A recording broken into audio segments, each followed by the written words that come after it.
Sveiki visi gimę po vandeniu ženklu. Pasižiūrėkime laikotarpį nuo kovo 3 iki kovo 9 dienos, kas jūsų laukia. Savaitės perspektyvos,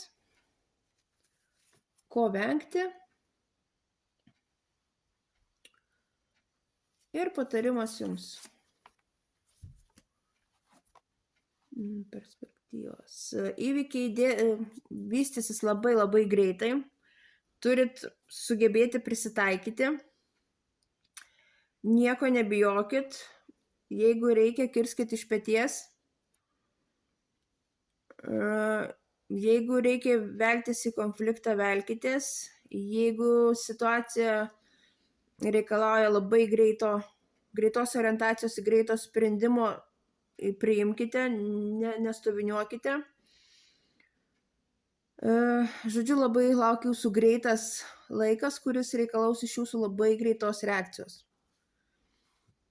Ko vengti?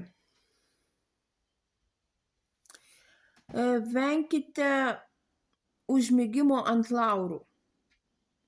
Jeigu kažką jau pasiekę labai aukštai, ant aukšto laiptelio stovite, gerai pagalvokit, ar dar yra kažko šitoj vietoj siekti.